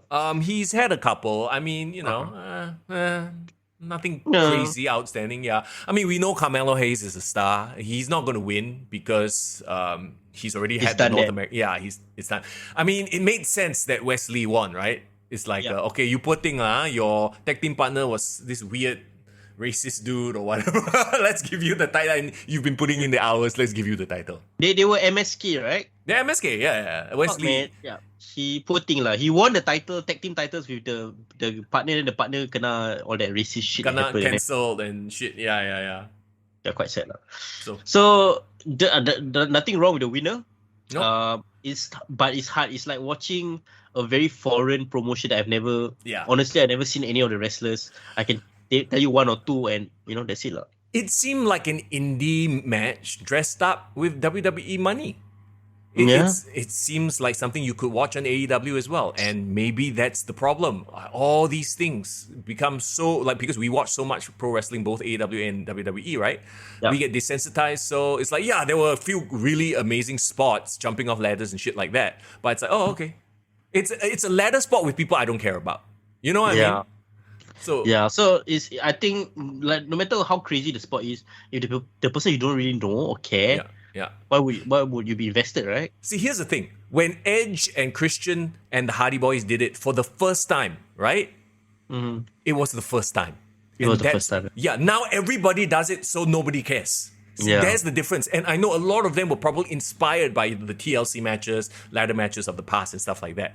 But, do you see where I'm going with this? Yeah, for sure. Like it made the Hardys' career because they did it at a time when nobody was doing it. Now everybody is doing it. So, what are you gonna jump off a fucking building? No, you can't do that. You'll die, right? If nothing else, every time they keep doing this, the Hardys' legacy gets better, like gets more enhanced. Because you remember when the Hardys first did it, and you get that rush of nostalgia. Whereas these guys are okay lah. You see it every week already. Are boring already. It's kind of crazy, and like it sucks that they don't get it, or like even someone like Shawn Michaels doesn't get it. Like Shawn Michaels made the latter part of his career all about the emotions. Yeah. But I feel he might be overall, but I don't know whether he had a big hand in this match because they still have agents, right? Right. Sure. Yeah. Anyway, the right person won, so okay lah.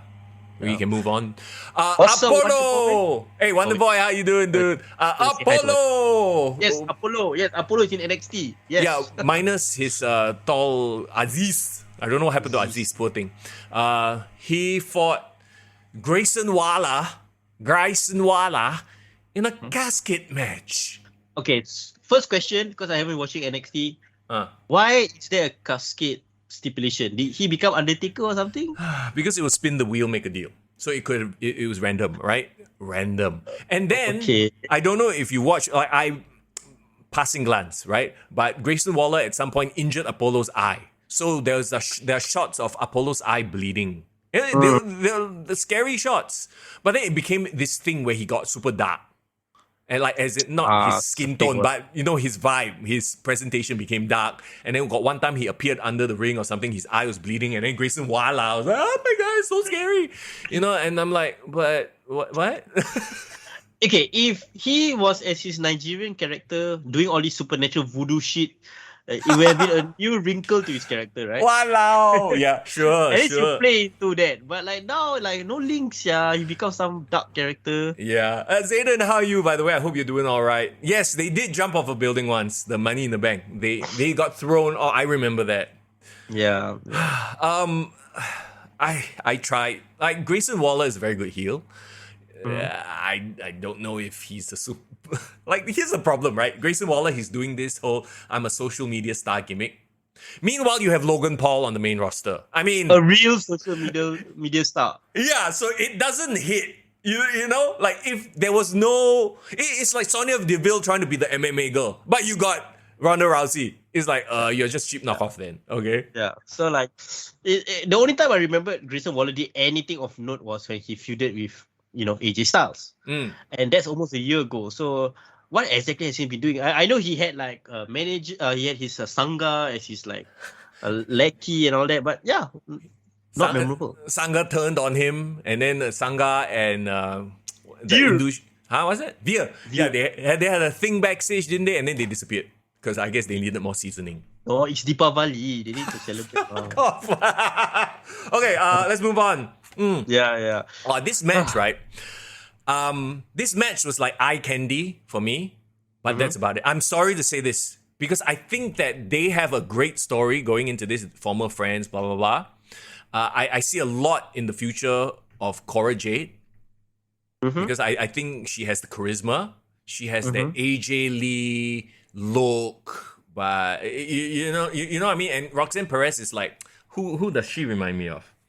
I think Roxanne Perez is more like AJ Lee. Also, okay, yeah. So they're all within that same vein, like slightly smaller, but they have the charisma and stuff like that, and they can kind of go in the ring. So what do? You give them a fucking garbage match. Yeah. When you say eye candy, is because of how they look or how they perform? No, because of how they look. Yeah, like this is the sort of match I go, Okay. You know what I mean? But in terms of like what. I don't know, like it's just and like they had the gimmick skateboard they tried to break on Roxanne Perez's back, but the skateboard broke before she hit her with it, and then now Cora Jade has a bat. I'm sorry, if you've ever been hit by a bat, you'd probably be dead. Yeah. And then here you have like multiple bat shots. Like the one thing I said about Extreme Rules, they better not overdo it, and I feel like they've overdone it here already. They could have had a great blow-off match, Yeah. Like I think their first encounter was really emotional, dramatic. Yeah. I'm a fan of Roxanne. I don't mind Cora Jade as a heel. I think she got a bit of that Julia Hart vibes in the sense that when Julia Hart first started, she very innocent, right? Yeah. And then when she turned heel, then suddenly got a bit of wrinkle to her character. But clearly, Cora Jade is a much better wrestler, no need to say. Yeah. But my problem is, why are they giving these two girls such a stipulation? Yeah. See, here's the thing. My issue with most of this card is not the matches or the matchups. The matchups make sense by and far. It's the stipulations. You've overdone it with this stupid Extreme Rules 2.0. Yeah. And of course I know it's Halloween Havoc. They want to play around to the Halloween theme, but like, I don't mind like one match having the Halloween theme, like make it fun, right? Yeah. But the rest are like seriously treated. But I don't like if there's too many gimmick matches unless the show is called Extreme Rules. Then fine. People like the fact that every match is a gimmick. I don't know if you heard, but apparently they're dropping some of the like TLC or stuff like that. The gimmick match. The gimmick, the premium live event that's centered around the whole thing being a gimmick. Yeah, which so is like a good idea. No more TLC, no more Hell in a Cell, hopefully. Great. Yeah. So have Hell in a Cell at WrestleMania. Have Hell in a Cell when a feud calls for it, not because it's the Hell in a Cell premium live event. That, I think a lot of fans have been talking about that, and that's a great idea. Yeah, clearly. I hope they bring back actual classic pay-per-views, like Backlash. King of the Ring. As a proper event, Armageddon. Freaking come out with a new name, don't care. Judgment Night, since Judgment Day is the faction. Clash at the Castle, I think was a great Yeah. If they were ever to have another like UK pay-per-view, have Insurrection, bring that back, man. Bro, yes, that's such a cool word, by the way, Insurrection. Okay, let's move on then. Next match, Julius Creed versus Damon Camp. I mean, you take two like wrestlers, like amateur wrestler type, like real like athletes, right? Yeah. And you put them in a garbage match.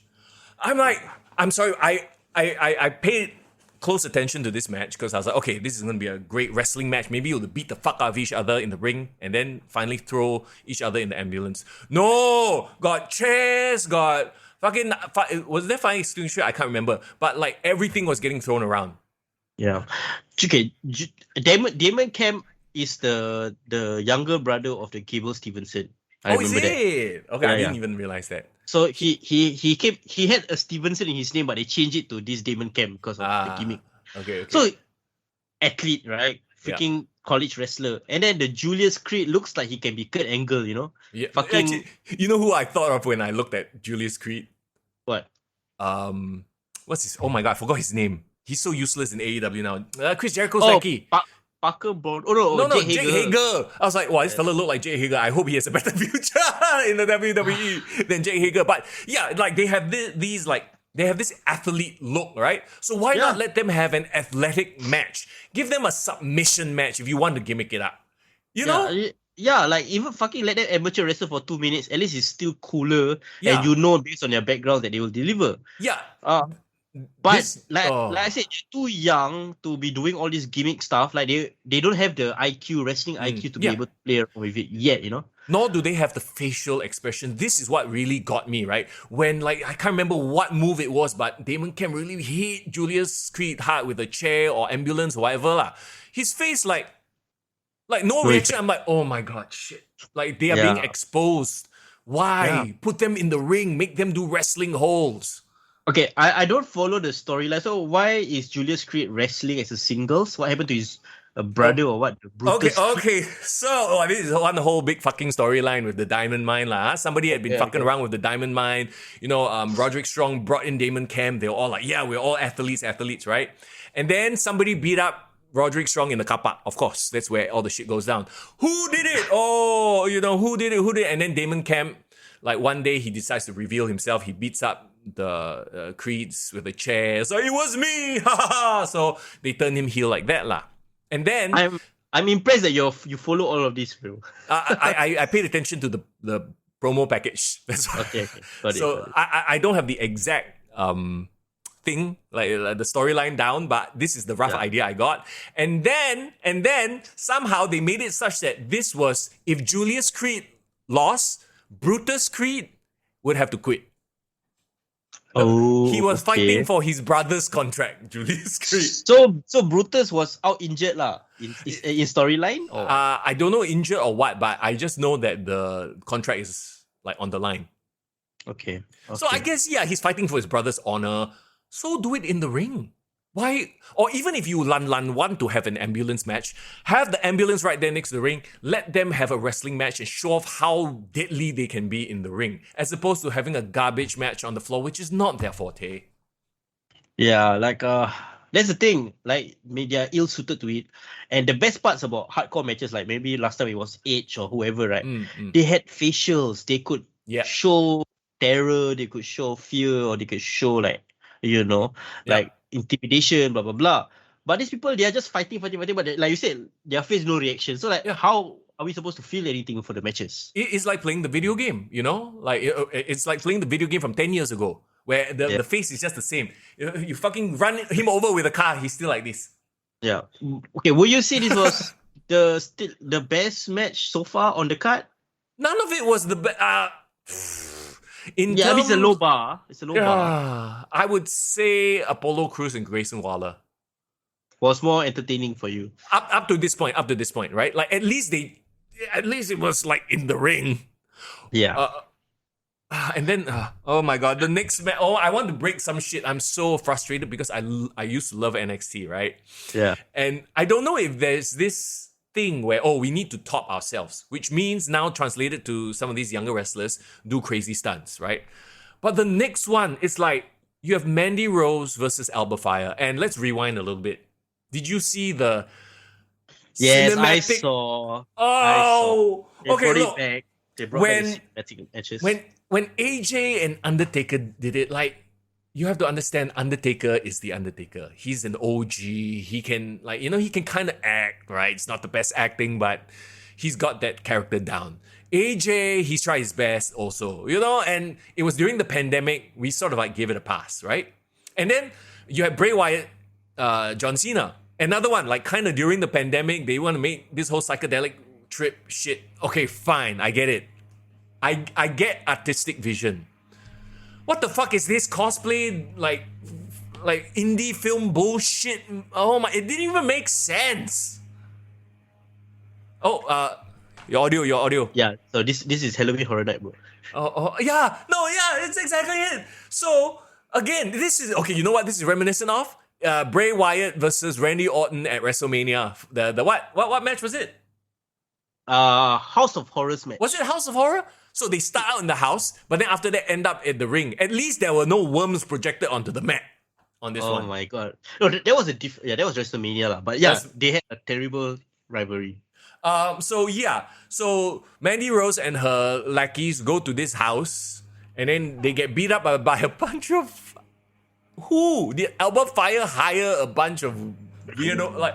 And then I just watched it going, I don't get it. I mean, like, okay, Gigi Dolin's reaction was quite funny. I had to Yeah, admit. sure. She was like, just chill. She was like, yeah, whatever. Yeah. But like, yeah, their acting was try hard lah. Huh? This is not their forte. This is really not their forte. And then you had Albert Fire, Kaylee Ray, and then she shows up looking like freaking what's her face? The AEW chick. Abaddon. Were you thinking about Abaddon? Well, I was thinking about she always paint half her face one. Thunder Rosa. Yeah. Yeah. I switched my mind off when I saw this lah. I was like, can we get to the actual match with Mandy, because this is like not doing anything to hype up. No. Like, Toxic Attraction, I think improving as a tag team. Yeah. But they clearly, from this particular role, are not ready to be doing cinematic, dramatic stuff. I dare say what's the name? The Billy Kay and Peyton Royce. What's the team? Oh, Iconics. The Iconics, I think, could have a better job of acting this out than themselves. Yeah, I think so. They tried, it just didn't work. I know it's Halloween, but it was hokey as all shit. It honestly affected the actual match. Like, when I was watching the match, I couldn't pay attention to it. And it was like 6 minutes long, 7 minutes long. Yeah, it wasn't the banger match I expected, because I know Mandy is good now and she can perform well. And Indy is good now. The way you said that. There was a time where she wasn't, let's be clear, right? Yeah. And Alba Fire, I hate the name, by the way. Kylie Ray sounds so much better. Yeah. It's a veteran, right? So she definitely can perform in the ring. So why didn't they give them enough time? Why didn't they? Because they built up Alba Fire so much, like she could potentially take down Mandy, and then to have the match end up in this, like, it was very deflating, like, in my opinion. I wonder if anybody was injured or limited in that sense, because they had a very short match. Because I guess in their minds, that whole skit that they did, the cinematic shit was part of the match, right? But it was so bad. It was unwatchable. Like, I'm sorry lah, but this show up to that point, right? Like, I wouldn't recommend anyone watch. Like, I'd be embarrassed. Yeah. And the sad thing is, right, NXT Halloween Havoc had some hype going into it, from the way they promoted the matches, the way they built up the storylines going into this. So I thought it was going to be a good event, but clearly I should take another break from NXT again. Oh, can I also mention this? The host, right? We talked about green hair. Oh my god, I'm starting to lose. Like, oh my god, bro. You know there's this number. Is it Dunbar's number?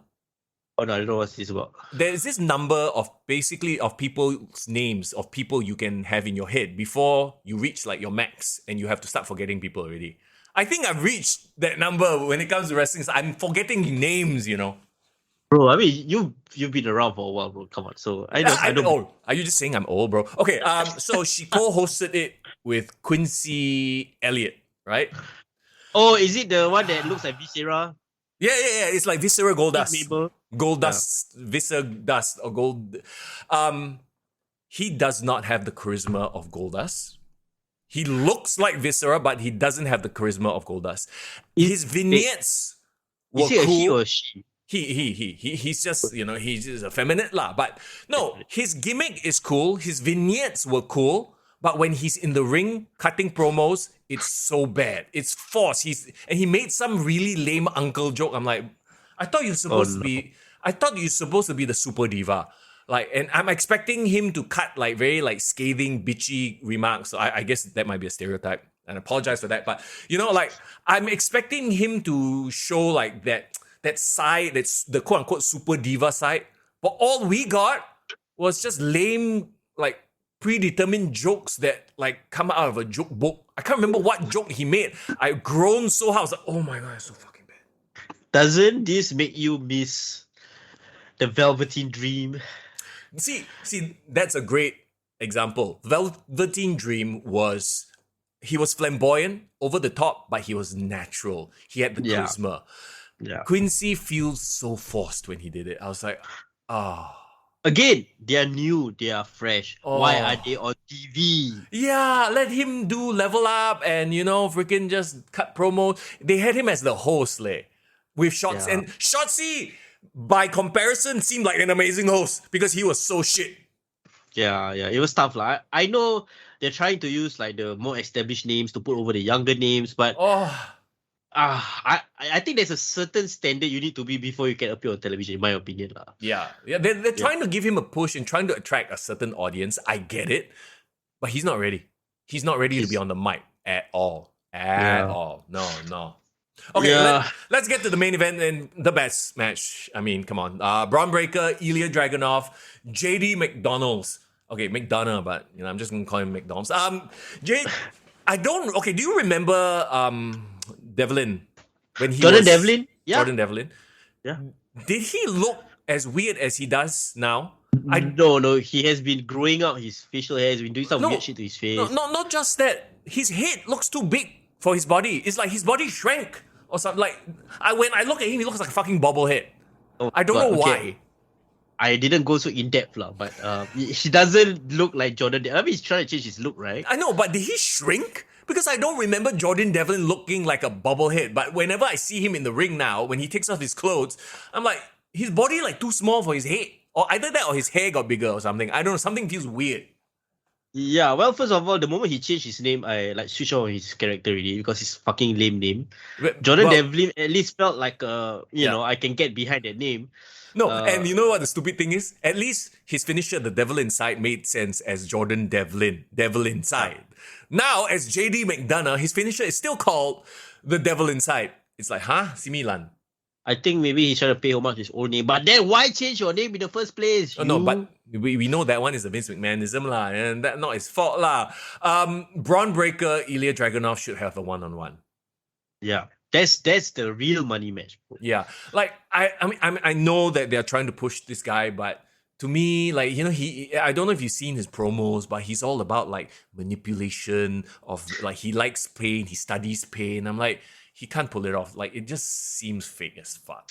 Yeah, like I said, maybe he himself doesn't believe in his own character because if he doesn't, it's very obvious for the audience. Like we can't get invested, right? Yeah. Every time Braun Breaker was fighting Ilya, I was super hooked. I was like, okay, let's fight, right? Yeah. I mean, Ilya is a proven commodity when it comes to fighting bigger guys. Obviously, one of the best matches ever. Him versus Gunther or Walter, as he was known back then, right? So I want to see Braun Breaker versus Ilya Dragunov, one-on-one. Yeah.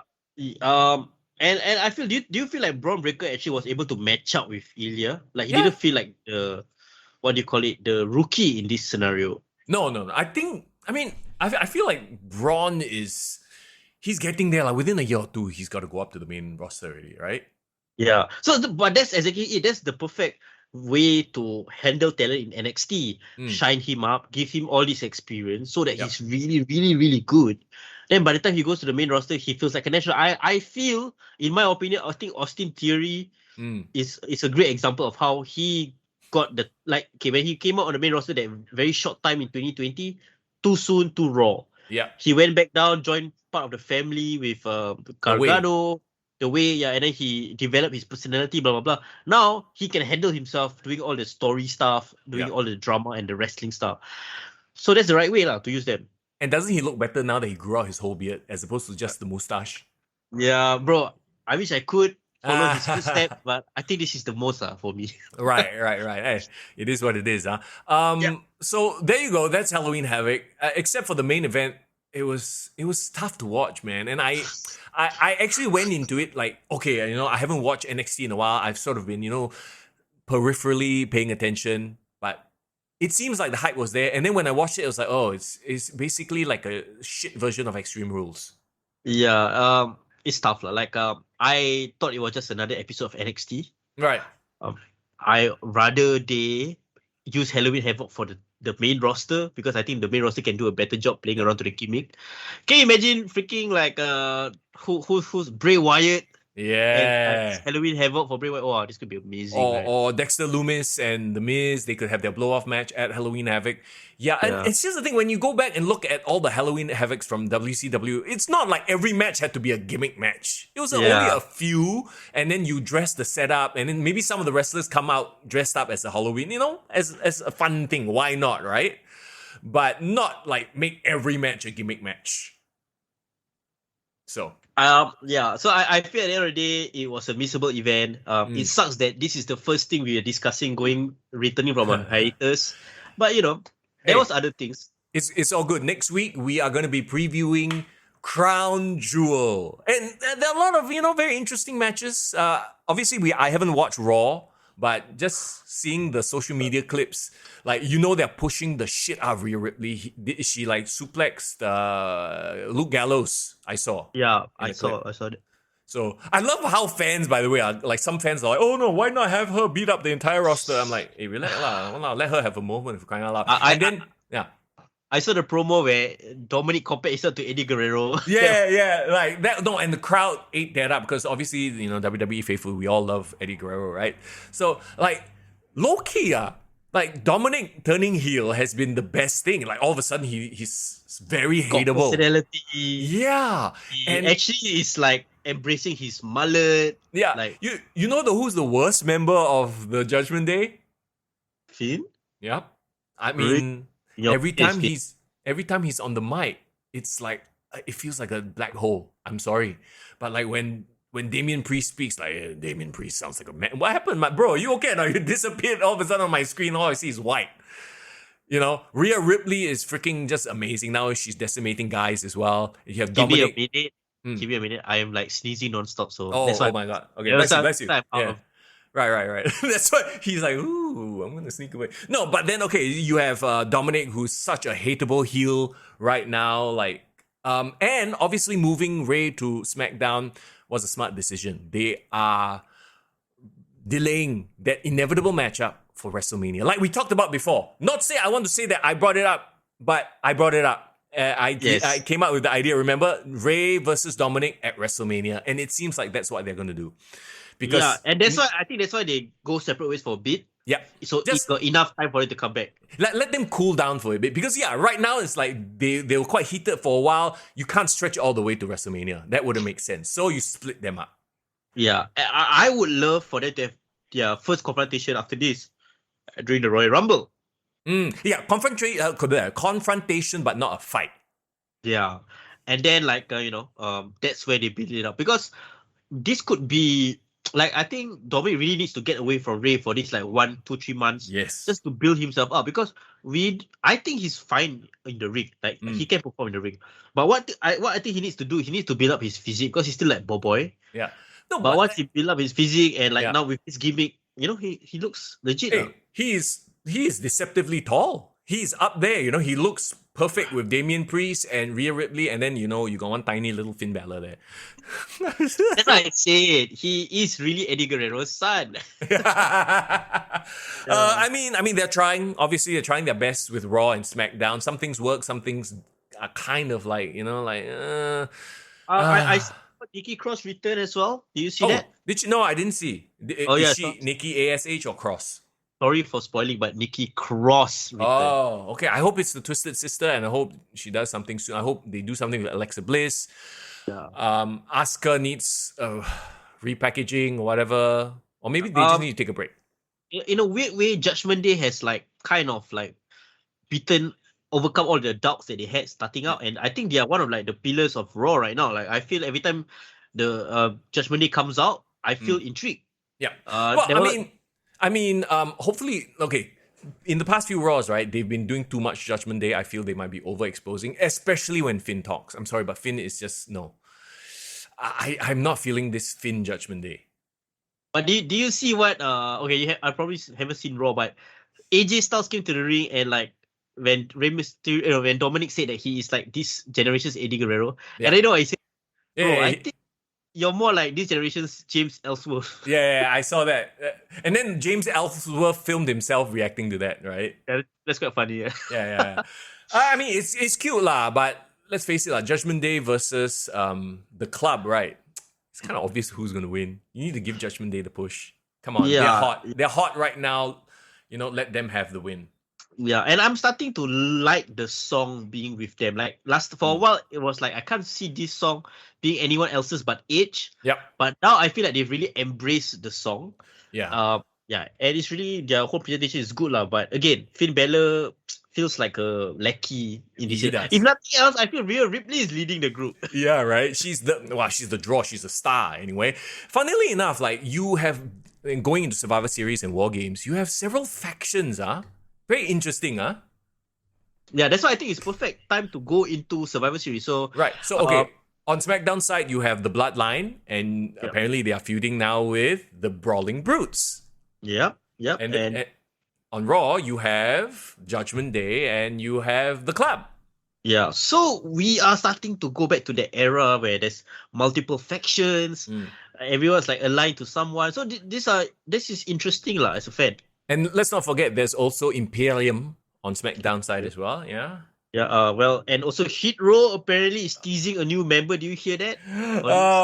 Who could it be? It's not going to be Swerve, and they desperately need Swerve.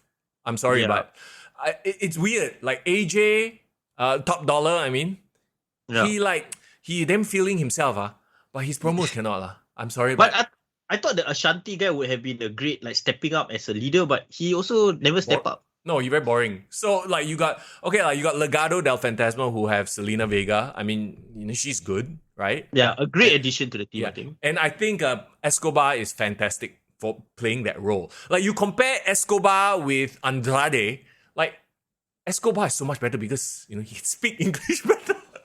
Yeah, and Escobar quite fluent, from the way I see him. Yeah, Andrade, they're trying to play up this rich Mexican aristocrat, but got shady gangster roots type of deal, right? But Andrade, all he does is try to buy people, buy Darby Allin, and do business deals in stairwells. It could have been funny because for a period in time, I thought it was almost hilarious the way he approached people. But Andrade and we never even talked about the drama he had with Sammy Guevara. So you never know whether he's angry or return to WWE. Not only that, it went away and then he got replaced by Roosh. The guy, Roosh is the guy now walking around with the assistant. Jose, yeah. I buy you, blah, blah, and then cutting bad promo. I'm like, oh my god, what do you guys do? Anyway. It's a shit show. But you know what? Let's not shit on them. We still have. Is Crown Jewel this weekend or next weekend? Next weekend. So next Monday we will do the preview for Crown Jewel, and then it's gonna be fun. If anything, we've seen that they will pull out all the stops for this one, so it's gonna be a WrestleMania before WrestleMania, and I'm quite excited for it, lah. Yeah. This weekend on the local wrestling front, I believe GrappleMAX is having their another show. That's right. On Saturday. Yeah, also this weekend, also another important day for me. The day before Halloween. Yes. Yeah, it's Halloween weekend, right? Yeah. So, Mr. Young, this Saturday is my 30th birthday. Oh, bro! I don't know why I always thought your birthday was in November. Bro, 29 October, bro. 29? Okay, well, hey, everybody wish Foreign a happy birthday in advance. It's his birthday on Saturday. Bro, then are we going to the GrappleMAX though? That's the question. Well, for me, the GF is gonna have to plan things out for me. So I will have to take my leave. But Mr. Young, please, I think the GP Max people misses you. So if you can make it, that will be great. I'll see what I can do. I'll try to move things around, as it were. Bro, but 30th birthday, what do you do when you were 30th, bro? Like, how do you spend your 30th birthday? That seems like a long, long time ago. Hey, by your 30th, right? You dispense with all the pomp and circumstance and all the partying already. Okay, it's like, oh, okay, shit, I'm still alive. Hey, Yeah, okay, that's true lah. You know what? I might just go walk around, check out what's happening in like Halloween land. I'm sure there's activities to be done. Halloween Horror Nights, bro. Spend Halloween or spend your birthday queuing up. Oh my god, no. No. But I might dress up, you never know. It's just... Oh, okay. Well, I fully expect you to wear a title belt and dress up as like The Rock or something. A Black Adam, bro. Go and dress up as Black Adam. Have you seen the spoiler, Mr. Young? Oh, of course. Bro, this is the worst kept spoiler in the history of like shows. Yeah, like I think The Rock purposely want to spoil himself also. Yeah, he's like, challenge this guy. Like, who doesn't know that, And Henry Cavill already came out and said, yes, I will be back as Superman. So, okay. Yeah, I saw his IG story. So, you know what? It's a good time and weird time to have a movie, like a DC movie released during Halloween. Is that normal? Because it's always like summer blockbuster, right? Or end of the year. I don't know. I've heard mixed reviews about it. So it's probably one of those movies you have to go and see for yourself to see. Yeah. Yeah. We shall see for ourselves. But maybe Black Adam or I just, become Adam's family also since it's Halloween. So you never know. Okay, that being said, everybody have yourself a great week ahead. Thank you so much for hanging out. As always, if you haven't already joined the Discord, join us in the Discord. The link is in the description. Hit like on the video if you haven't already. If you missed out any of it, you can watch it back on video on demand or listen to the podcast on Spotify. And let's not forget, we have a Patreon. Yes, please support us on our Patreon. For our 45th episode / 200th episode, we want to reward our Patreon members with something special. So please look out for it. In the meantime, please consider pledging your support. Absolutely. We want to welcome Irvin into the next tier of pledge support, by the way. Thank you so much. We appreciate that so much. You shall see Irvin's name down below there under all our Patreon names. Yes, that's right. All together with the awesome people there. So, okay. Once again, everybody, thank you so much for hanging out. I hope you have a great week ahead. We will be back soon. You can always slide into our DMs. Come chat with us on Discord. In the meantime, though, okay, it's time to get back to regular life. Oh, boy. Meetings, bro. Meetings. Let's do it. Oh, we lost your audio. Can't hear you, bro. Oh, sorry. I'm saying we are back live. I can see the mucus coming out of your nose, bro. Bro, that was sweat lah. What the Okay. You sold it, but I had to bring it up, huh? Yeah. You know what? I think it's time for us to leave so I can rest. Okay, yeah. Foreign needs to go and blow his nose and all that stuff. Everybody, have yourself a great week. Thank you so much for hanging out. It's Mr. Young. And it's Foreign in the building. You take care, bro. You better take care. Kick to the gut. I like it.